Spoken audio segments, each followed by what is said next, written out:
Welcome. This video will demonstrate how to create a pivot table in Microsoft Excel. A pivot table is an interactive table that summarizes, organizes, and compares large amounts of data in a worksheet. This particular set of data shows sample transactions over a 3-year period of time.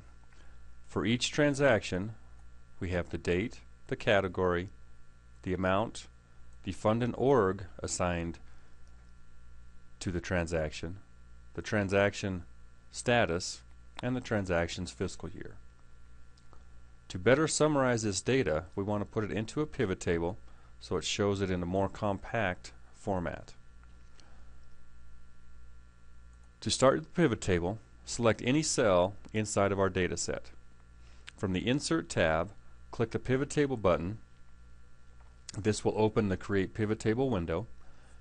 Excel automatically recognizes our data set. Also, we can place the pivot table on a new worksheet, which is recommended. Click the OK button. As you can see, it creates a new sheet at the bottom of our Excel file. Over on the right hand side of our sheet, we have a pivot table pane. The fields listed here, these are the column headers from our data set on the previous sheet.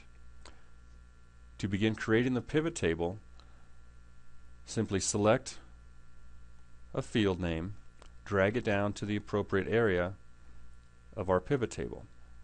As you move these fields to the layout, it automatically starts populating our pivot table. Lastly, I'm going to bring in the amount, the transaction amount, into the value section.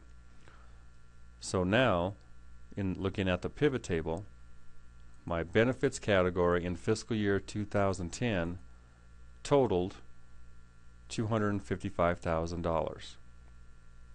So it takes all of the data from my data set, totals it based on my row labels and my column labels. Next, we will take a look at changing the format of these numbers so it shows currency format appropriately.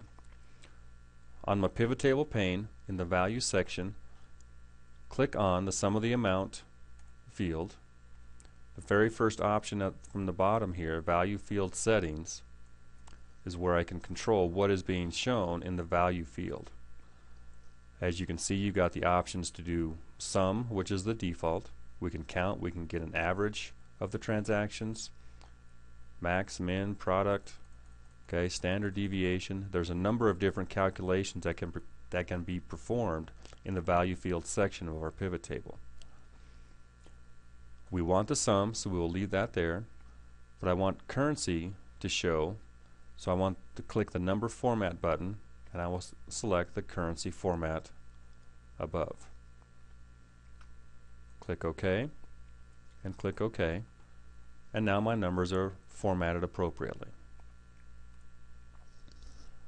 Another feature of a pivot table is being able to filter on the fly. For instance, if I only want to see a couple of categories, I can click on the row labels drop down and select the categories that I want to show. When I click OK, my row labels are now filtered to only show those particular categories. To go back to the original set of data, I can click on the drop down again, and I can clear the filter so it will turn everything back on. Another nice feature of pivot tables is the ability to be able to see the individual detail records for a particular value amount. For instance, if I wanted to see all the records, all the transaction records in the benefits category in fiscal year 2010, I could simply double click on the cell in this value section. When I do that, it creates another sheet tab within my workbook. It's all of my 2010 records, and it's all of the benefits category. So as you can see, Just by double clicking, I can pull up all 275 records that went into that total amount there on my pivot table. There are a number of things pivot tables will do beyond this. These are a few things to help you get started creating pivot tables.